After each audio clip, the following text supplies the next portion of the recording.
I'm Cherokee Ronnie, and this is Jeep Stuff Talk Show.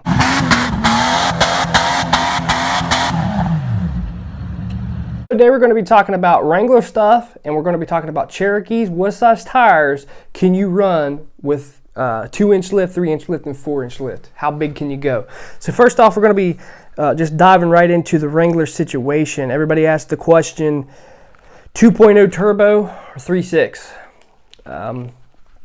That's a hard one, because the turbo, when you're rock crawling or out there climbing on the hills and stuff, it's smooth. Like when you're going up over a rock, that turbo really helps smooth the throttle out. Like when you hit it, it kind of smooths it out. It's a great platform.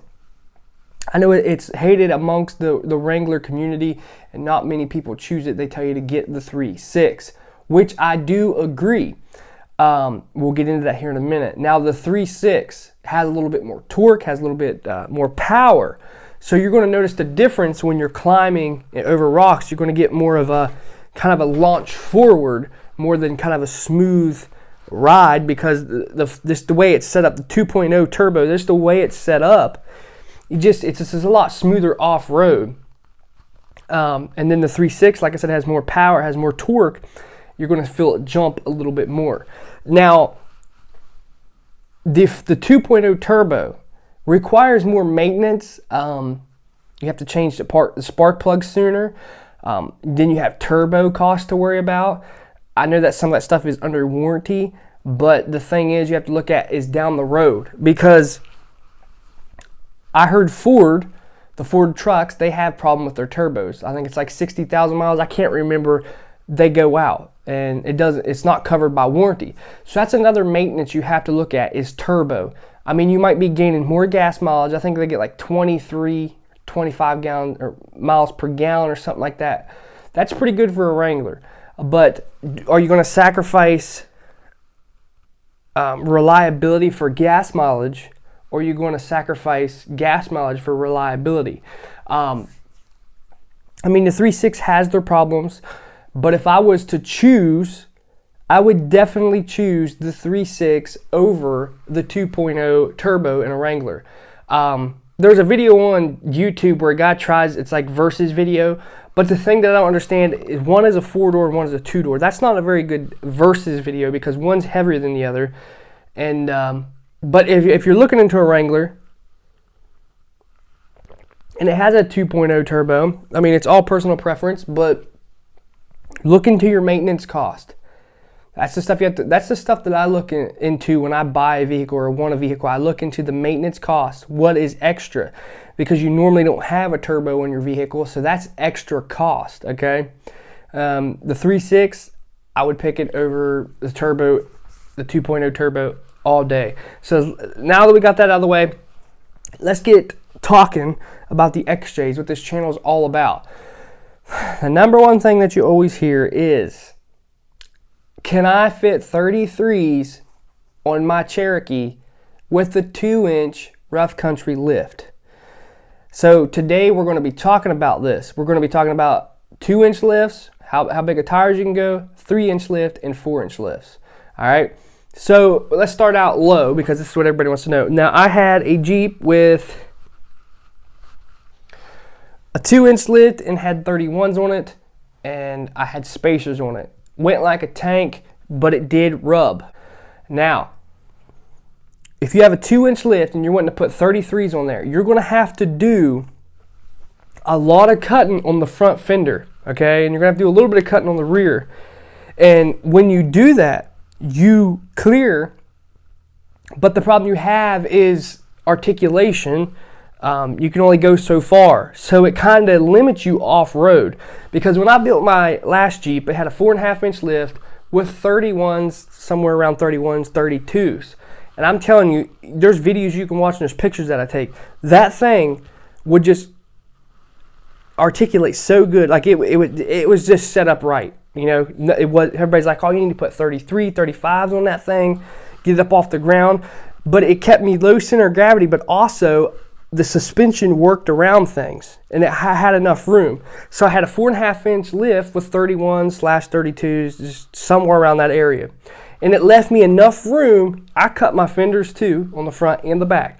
So it left me enough room where my Jeep suspension could work. And that's another thing that you have to think about when you're cutting on your vehicle and putting bigger tires on there. Yeah, it looks good. It has a big stance and it gets you off the ground. But does it perform? I'd rather take performance over looks, okay? I always used to say, it doesn't look good, but it performs. So don't just go on looks. Make sure the thing can perform off-road, because I've seen a lot of problems people putting 33s, even 32s, because it depends what company you go with, what tire is the different sizes. You know, they're not correct. I've had 31s that were like 32s, almost 33s. So it just depends. That's another thing you have to watch out for. But when you do this, make sure your Jeep can work, because I've seen it too many times where people cut the fenders out real big and then they put 33s with a 2-inch lift and they can't do anything off-road. They're slitting their tires, they're tearing stuff up, bending fenders in. You might as well just take them off. So it depends what you want to do. Do you want it to be functional? I know there's going to be a lot of people in here like, oh, I go off-road and all this stuff, and with a 2-inch lift 35s, and yeah, that's fine. But the stuff that we used to do, we used to really bounce around. We used to really be on the throttle, climbing stuff, going up hills, climbing, you know, have to get some speed. And all the suspension has to work together. There can't be any bottoming out. We have to get up that hill. So that's the thing to keep in mind. So can you fit 33s with a 2-inch lift? Yes. Is it functional? Yes. Can you do some off-roading with it? Yes. But there's a point where you have to stop and go put a 3-inch lift on there. Because if you put, like I said, put a 2-inch lift on there and put 33s on there, you're going to have to cut, a whole bunch out of the front fender. And you're going to have to cut the rear fender, and you got to make sure that you don't cut that seam where it comes apart and then water starts flying up in your cargo area. You got to know what you're doing, and you'll probably have to cut and fold the quarter panels also. That way you have some more room. Now let's just say you did that and you want to go ahead and put a 3-inch lift on there. Once you put that 3-inch lift on there, after you cut all that material out, you should be good to go to run 33s. You should be good. Here's the way I did it. I always ran like a 3-inch lift with 32-inch tires, or 31, somewhere in between 31s and 32s. And I didn't set high off the ground, okay? And I never had a problem. I just had good diff guards, and I made sure the underneath was clean. I didn't have a bunch of stuff hanging down. My muffler ran up where it was supposed to be, up out of the way. And I never had a problem. And some of the trail rides I went on, I did get stuck, and I got buried in the mud and hit stuff, and it never tore anything up. So higher is not always good, because I always tried to stay somewhere in the medium area and wide. I always had a wide stance. That way my vehicle could work and also not flip, but I could be somewhere in the middle of center of gravity, I guess you could call it, where I wouldn't flip over. Because I've seen people with 4.5-inch lifts with just 31s, and they're like getting ready to tip over, and you gotta like hold the top of the roof, get them through there. And then I've seen people with, you know, a 2-inch lift, 3-inch lift with 31s, and they do the same thing, but they don't tip over. So let's just say I want to run 33s with 3-inch lift. It's very possible with a little trimming.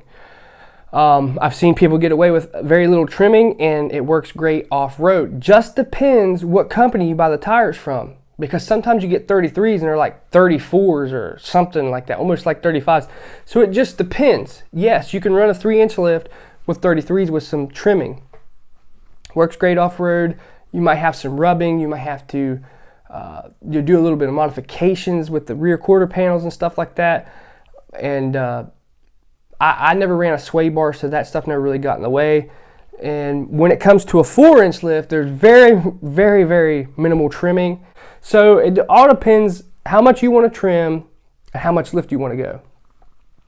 So you got to find that in between. I found the in between. And what I did, I lifted my Jeep 4.5 inches, and like I said, run 31s, somewhere between 31s and 32s. And that was a really great setup for me. And I use an S10 spring pack for the back. I had rough country shocks. For the front, I use Rubicon Express coils, and then I had a tie rod flip, and then I used Rusty's off-road lower control arm. It had like the Heim joint or whatever it was, the Johnny joint or whatever. And I'm telling you, that was like the perfect setup. I've never seen a Jeep flex so well. I've never seen a Jeep just, I mean, it was crazy. You could get it to flex so well, and them 31s would just tuck right up under there. I had it on a spacer, and boy, had the fenders cut just right. It would just tuck up under there, and it was just almost like a rock crawler. That was a perfect setup. And I never could get another one set up like that because that Jeep was just, it was it. And I loved it. And people always ask me, what's the best year? What's the best year? 93 to 94. That's like the best year for me. I've always had good luck. The motors run good. They're strong. They're powerful. They don't have really that much electrical problems. I mean, that was just like the prime year for them, and I love them. The newer ones I can't really get into, but the 93s and 94s and some of the 95s, man, that's the years that there's something in the metal, man, too. Like, I've seen 80s model Cherokees have hardly any rust on them, but the newer ones just rust away. So, depends. When it comes to your lifts, what do you want to do? And every Jeep is different. I believe every Jeep responds different to every lift that you put on. I know that sounds funny, but I've lifted Jeeps, and some of them just set higher for some reason. They just set higher. I don't know what the deal is with that. I don't know if the perches and stuff on the rear ends and front ends and stuff were just a little higher or whatever. I don't really know, but the sky's the limit when it comes to a Cherokee, especially if you have a backyard and a welder. You can do a lot of things. And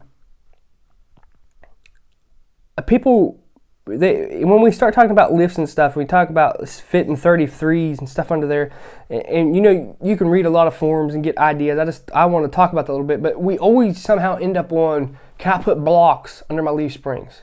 And a lot of people took my video and said, yo, I've been running blocks for years and all this stuff, but here's what I have against blocks. I don't have anything against blocks on trucks and stuff like that, but the Cherokee regular pack, I don't have anything against blocks with like a aftermarket lift kit. Use 2-inch blocks maybe.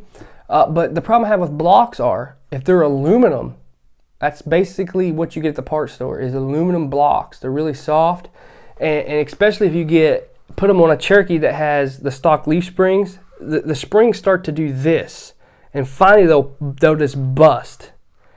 Okay, they will eventually bust. And another thing that you also see is people get like rough country lift, 3-inch lift, and they'll put like a 2-inch block on the rear. A lot of times that rear end rolls like this when you slam on the gas or take off, and sometimes it will snap. Or if you're beating off-road, that soft block will bust and cause your rear end to fly out. Now, I think rough country, I think it is, or there's a company out there that sells a metal block. And I just don't like the fact that you're setting your suspension off the rear end. I like to have it on the rear end. That way, when it torques up, you know, it just torques the leaf springs. Because that's what it does. You ever seen a drag car take off with leaf springs? It just torques the leaf springs, man. It just like twists them up. But if you put blocks, you know, if your leaf springs up here and your rear end's down here, and it goes to do that, something's got to give. So something's got to give after a while. So I don't recommend running blocks on a Cherokee if you're off-roading. If you're just doing it to make it look good and having a lift, and totally go for it. But I hope that cleared up some stuff.